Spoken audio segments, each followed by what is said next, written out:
Hello friends, welcome back to my YouTube channel. Today I have a very special guest with me. His name is Oliver Jones and he is the CEO of BombayPlay Games. And welcome to my channel, Oliver.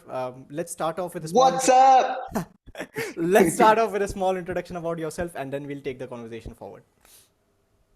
Sure. Hi, my name's Oliver Jones. I've been living, working, and breathing India for over 10 years and building games. I started my career, well, I graduated from a game design course in Brunel University, London, and got offered a job here working for Zynga in Bangalore. And I've been living here ever since. Bombay Play is what I'm doing today, but before this, I ran another startup called Moonfrog. Yeah, so you can say I'm a 2x entrepreneur, Fan- always in the gaming space. Fantastic, Oliver. And I always had a question with regards to the name of your company. Your company is named Bombay Play, but you are located in Bangalore. So what's the story? Bombay Play is in Bangalore. I'm originally from the United Kingdom and I'm living in India. It's very confusing, but it somehow makes sense. No, Bombay Play sounds a lot better than Bangalore Playroom. So we figured Bombay has a nice brand, and when people hear the name, they know this is a company from India. That's true. That's true. And you recently got married. Congratulations on that. How's life post marriage? Yeah, I got married last 2022 December. Um, my life is pretty much the same, I guess. I still making games every day, doing what I love. And my wife is also an entrepreneur, so I guess it feels like we're going through this journey together of building companies. Fantastic. So that's more of a power couple. And can you talk a little bit about your overall experience in India, operating your business in India? And initially you started off with Moonfrog, right? And before that it was Zynga. Yeah, So been a yeah. long time. And how do you see the current ecosystem where and how has it changed over the years? Gosh, I think I was hired to work in India because there was this preconception that there were no game designers in India. So they had to hire like students from the UK. I don't think that's true anymore. And I'm not seeing like students from the UK being hired in India anymore. So there you go. Coming to India was a big adventure for me. I didn't know what to expect. Somebody told me, like the guy who hired me actually told me, come to Bangalore. It's going to be exactly like San Francisco. It's going to be great. You're going to love it. And I came and I saw it was nothing like San Francisco. It was like a completely different planet. um, and I only had sort of was it $300 in my pocket, and I had to find an apartment. And I met, thankfully, I've met so many good and helpful people here that I managed to find my feet in India, and then eventually find some, I guess, really ambitious sort of business partners who we kind of got together and we thought, hey, there's nothing that these international companies aren't doing that we can't sort of build for ourselves in India, and that's what we did. With Moonfrog, we've reached over 500 million downloads on our apps.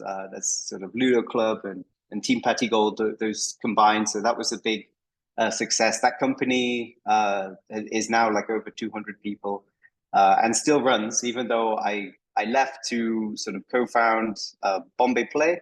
Bombay Play started with just three of us working away in a basement for like a year to release our first game, and from there we've grown to sort of over about 60 people working at Bombay Play now, trying to build games in India for the world, bring love to the world, and build with love from India. Yeah.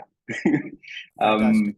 There's a lot of ups and downs, man. A lot of ups and downs, but and every day still feels like an adventure. So I think India's great because you keep learning, you keep discovering new things. Like Makar Sankranti today, I had no idea what that was until until everybody started celebrating it, and You come to know of all the local sort of the way people live locally and what they celebrate and what they value, and I find that's um, it's been it's been good fun. Yeah, I think in the UK the weather's kind of bad. I would have been pretty bored if I had stayed. And it's been a while since you're in India. So how local are you? I'm proper Bangalore, like Bangalorean now. I think uh, I I don't know. I eat at Filter Coffee for breakfast, which is a very popular place, or uh, Rameshwaram Cafe is another popular one, or Bangalore Cafe. I know where all the best dosa is, you know. So And yeah. what are some of the recommendations that you would give for other people in terms of Bangalore? And can you like, is there any funny incident in terms of how people perceive you as a foreigner, but probably if they are talking in their local language and you can understand and you kind of like get back at them? uh, yeah, like it's funny because every time I land in Bangalore airport, somebody on the plane says "Welcome to India," and I'm like, okay, thank you. Um, and yeah, it's interesting because people assume that I don't know Hindi or I don't know Kannada, but I understand things here or things here and there how to get around, and I can now get a good rate from the auto wallahs. I know when they're trying to rip me off. But now I drive. I drive in India, so I got my license, my local India license, and I had to learn to drive again in India. I had my driver's license in the UK, where I followed all the rules, and everyone follows the rules. And in India, if you follow the rules, that's sometimes not the best idea. You have to stay flexible, you know, and you have to keep honking so people know where you are, you know. I never liked to honk before. I would be completely silent on the road, and people get annoyed with me for not honking. I learned all the swear words on the road as well when people would swear at you for driving crazy. So when somebody, you'll have to beep this out, but when somebody calls me a chutia or something like this, I can call them the same thing right back. That must be like really fun. And let's talk a little bit about Bombay Play and the kind of games that you guys make at Bombay Play, right? So, what are some of the Mm. games that people can actually try? And by the way, guys, whatever links Oliver will be talking about, everything will be in the description. Also, one personal plug for Oliver from my side is I think his social media is awesome, filled with a lot of fun drone footages. So, just a personal plug from my side. I'm a huge fan of Oliver, by the way. So, just go right away and follow him on all social media possible. And over to you, Oliver. Let's talk a little bit about the games being made at Bombay Play. Sure. So we're trying to make original games from India for the world. Our latest, well, we started out with making sort of card games. Our first game's called Card Party. It was like the game of Uno, but it has wizards and tornadoes and like warp pipes from Super Mario in it. We tried to make like Uno, but more crazy and on mobile. That was a big success for us and allowed us to sort of kind of grow as a company. And then we've tried lots of experiments since then in sort of every kind of genre. Most recently, though, I would say our most recent success has probably been a game called Blockheads.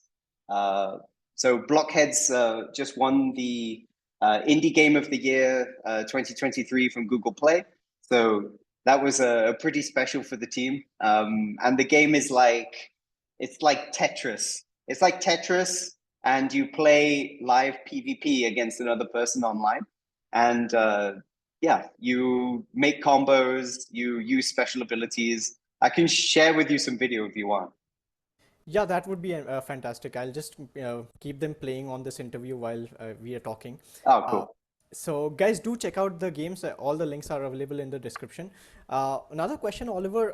We'll talk a little bit about your involvement with the IGG group. I think you, Nakul, and Danish are doing some great work on that. But before we come to that, I just want to give a little bit of info about this specific interview. Guys, we are recording this interview on a Sunday, and Oliver is sitting in his office right now. And, we are having this conversation. So, the question, Oliver, is how has life been different as working for another company like a Zynga or some? and now on to your journey as an entrepreneur, probably from Moonfrog onwards and now towards Bombay Play. What has been the fundamental changes in your life per se, being as an employee versus an entrepreneur? That's a really interesting question. Because for me, I've always been just this crazy guy who will make games regardless of whether I'm working for myself or for a company. So I've always been working like crazy. When I was at Zynga, I remember, maybe it's because I was really like young and fresh into my first like game design job. I just wanted to prove that I deserve to be there, and work with all these amazing people. So, I would be working past midnight every night at Zynga, and then I just carried that over to Moonfrog and Bombay Play. I think, regardless, my job has also changed. Like, I'm no longer working as a game designer. I'm now a CEO. So, and what I do on a day-to-day basis has changed a lot, which is cool. Like, I'll adapt to that, but I still want to be the best at whatever the job is that I've been given. Whether that's designing sort of a new game or a new feature in a bigger game, or is it sort of managing a whole team to build the best game possible? My motivation is like whatever your job is, try and be the best at it. Even when I was a kid, my first job, I used to deliver newspapers. I used to go around door to door delivering newspapers to my neighbors, and I never once like took a sick day, and I became like the most in demand paper boy in town because they knew Oliver would always get up, rain or shine, and deliver those papers. So I guess like from early on, I've just wanted to be really good at whatever job I'm doing. I even worked at a gas station, like pumping gas, putting gas into cars and things. And I'd always try and be the best sort of gas pump attendant I could by just being fun and making, stopping for gas the highlight of people's day. Yeah, so I suppose I've just always approached whatever problem with max enthusiasm. But that being said, that's just work. I've also tried to balance that out with sort of hobbies and sports and things like that. Yeah, I think I completely agree with you on that part. I feel that your energy is extremely infectious, and that comes Let's across. go. Yeah, let's go. And that actually comes across through each and every interaction of yours, be it virtual or physical. We met at IGDC for the very first time, I believe, and over there, I was happy enough to be a part of that drone footages that you so enthusiastically put out. So, what is the story and what is the fascination behind drones? It's nothing. I think I just started sort of doing small blogs every day, and I found that some people like to follow along. Originally, I used to do it for my family, just to show them what life was like in India and that I was doing fine. And then,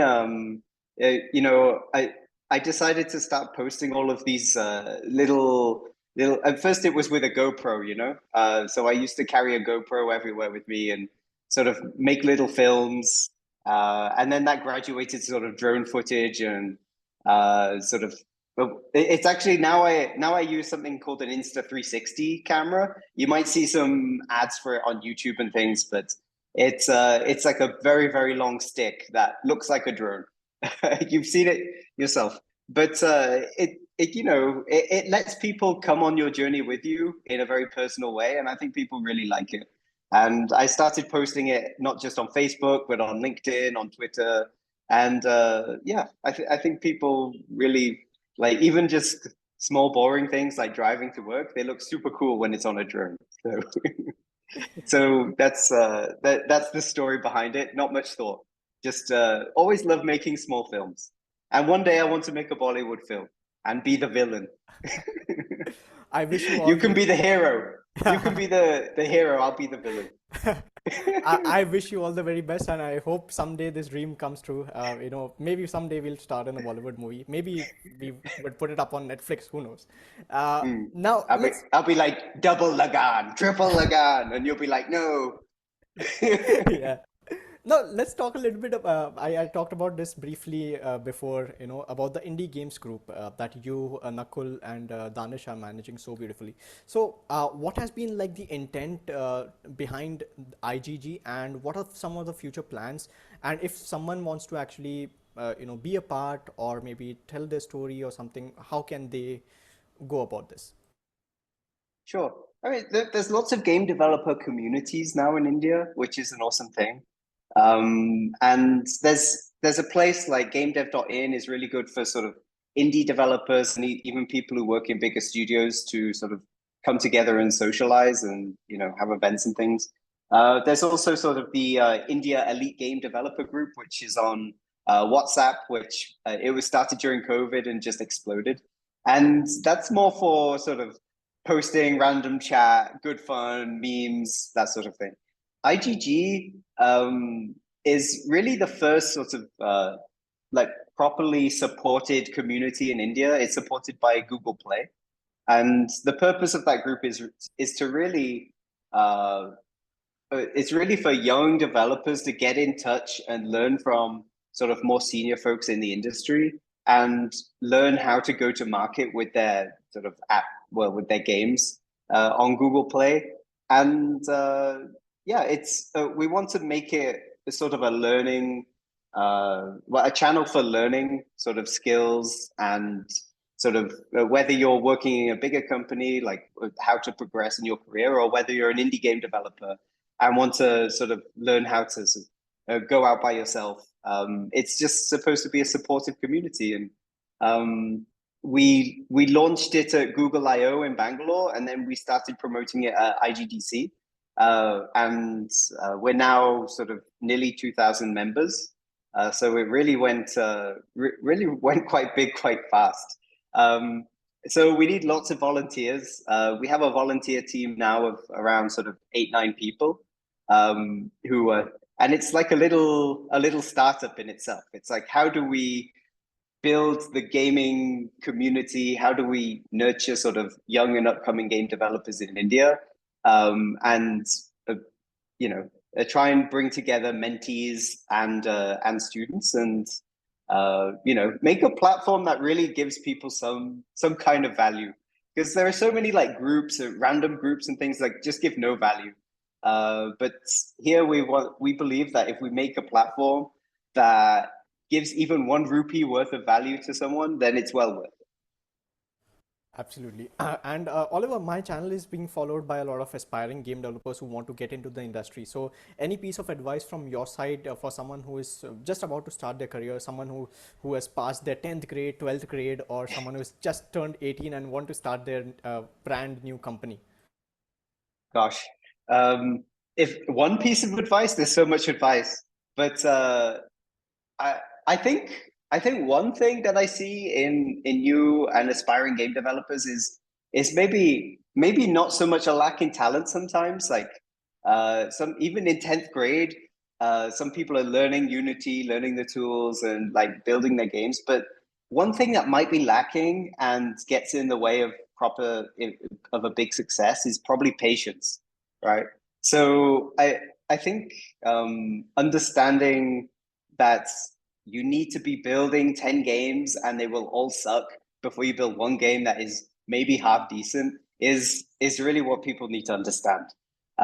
So I think so long as you set your goal to sort of build as much as you can and there's no rush to build the next big hit, as a game developer, you can keep working. There are some game developers who are in their 40s and 50s and still making games. And so a hit can come anytime in your life. So really just work on the core skills and go into detail, don't skip over the details. Like the details are what make games special, that's where the magic really happens. So I'd say don't ignore things like economy, system design, or even just like very granular game mechanics. Those are what make your game special at the end of the day. Talking about the magical experience, what are some of the games that shaped up your life and some memorable experiences that you would like to share? Gosh, so I grew up on Nintendo consoles. So you can call me a Nintendo kid, I guess. So like all the Marios through the first Super Mario World 3 was very influential. I think the biggest console for me was the Nintendo 64. So you're talking about the early shooting games like Time Splitters and GoldenEye, and then the first sort of 3D platformers like Banjo-Kazooie. Man, my life, like I explored every single nook and cranny of Banjo-Kazooie. Um, and of course, like Super Mario 64 as well. I had a deep passion for sort of multiplayer games. I had two brothers and one sister and myself. So four controller ports on a Nintendo 64 was perfect for like couch co-op growing up. And those are probably the best like gaming memories I have. And that's kind of even today the multiplayer experiences that I'm trying to create. Somehow trying to replicate those sort of awesome experiences I had as a kid. Um, I'm also a fan of like very old school games, like on the SNES. A fan of like old school RPGs. Like I started on Final Fantasy 3, and there are other games like Secret of Mana, Illusion of Gaia, Terra Enigma. All these sorts of old school like turn-based and action RPGs were some of my favorites. And then on PC, I guess really, I was really addicted to the level editor of Lemmings, which the DOS version of Lemmings. And when they released that, they released it with a level editor. So any game with a level editor that like you as a gamer could go and mess around with, I was like could spend hours and hours just seeing what was possible. Command and Conquer was another one. It came like Red Alert 2 came with a level editor. So you could make really fun scenarios and play over LAN at LAN parties. That was really fun. I think later sort of I got involved in clans. So I played Counter-Strike in an esports team in the UK and Modern Warfare 3 as well. So yeah, that's kind of a quick summary of my own personal gaming journey, and I probably missed some major games, but yeah. Wow, that's like a spectrum of wide variety of games and platforms that you played games on. Now, translating all of that journey into your game design process, what has been the learnings that you put into your game design process back in the day when you were working as a game designer, and what was essentially your process behind, designing games essentially? It was very interesting because this when I was learning or wanted to do game design, there was no rule book for game design. There were no books on game design, so it really just for me it was just about prototyping using whatever tools I had at my disposal, which wasn't very much. Like Unity didn't exist. Like people are so lucky today to have Unity. Like if I had that when I was younger, I would have just gone crazy with the possibilities. But instead, I would have to do things like paper prototypes. So I would take sort of the board games that my family would play, and I would refashion them into like new games, using Monopoly, well, playing Monopoly in a different way. Or I remember I had a magnet set as a kid, so I would design levels using magnets and make like marble runs and things like that. So I guess very early on, I would make games using like kind of physical or paper prototypes and then test them on people to see how much they enjoyed it. My first sort of gaming engines was probably Game Maker or RPG Maker. And that's where I could actually make something and actually make a binary on PC and run it. So on Game Maker, my first game, I was really into Harry Potter. And in Harry Potter, there was this game J.K. Rowling described called Quidditch, and it's a popular franchise now, but at that time nobody knew what Quidditch was, and there was no game for Quidditch. And I thought I would be the first game designer to make Quidditch on PC. So that's what I did. I loaded up Game Maker. I created all the elements. Read the book to understand what the rules were in detail for the game, and sort of created this sort of 2D version of Quidditch that I could play, and even made it multiplayer, so you could choose your role, whether you were the bludger or the seeker or whatever, and you could sort of play a full game of Quidditch. I realized that the Quidditch was a very bad game though, because the rules were terrible. Like, I discovered like why shouldn't well, J.K. Rowling was an author, not a game designer, I guess. But if Quidditch were a real game in real life, it makes sense for everybody on the team to look for the golden snitch, because why would you bother with anything else? It gives so many points. So yeah, so Game Maker was my first tool. I made a bunch of games there, and then RPG Maker. It made like that's where I learned to sort of the whole pipeline of making assets, making sprite sheets, authoring simple sort of logic trees and dialogue trees, and building these sorts of RPG worlds. RPG Maker is still available today, and it's actually kind of the same tool as it was. So I learned a lot sort of messing around with not just building games on RPG Maker, but downloading other people's projects and then deconstructing them, opening them up, looking at how they managed to pull this off, how did they pull that off. And that's how I learned sort of, I guess, basic coding and logic through that. And yeah, and then I graduated to Flash 2.0 and then Flash 3.0 as well, where I used to make like lots of point and click adventures. Yeah. My first resume, by the way, my first like resume that I submit to companies was a Flash site, which was a point and click adventure where you could discover like my resume and like what I'd worked on in college and all my projects. Wow, that's very interesting, Oliver. And this was a great conversation. I hope people enjoyed listening to this conversation a lot. So, any final plug for yourself? Where can people find you? Where can people follow you? And how to get in touch with Oliver Jones? Sure. You can follow me on Twitter, Agent Ollie on Twitter. That's the best place to reach me these days. And yeah, give me a follow, and my DMs are open. So feel free to follow me there. Also follow Blockheads on YouTube if you want to give that a follow and follow the progress of that game. Give it a go and leave your honest 5-star reviews. That would be very helpful. Yes, guys, honest 5-star reviews. Very honest 5-star reviews. 100%. Oliver, thanks a lot for taking out time and coming onto my channel and talking about your journey and your games. This was a fun interaction. Guys, if you liked this video, make sure to hit the like button, share this as much as possible. And if you're finding my channel for the first time, hit the subscribe button and the bell icon so you don't miss out on my next videos. That's it for this video. I'll see you in my next one. Until then, take care.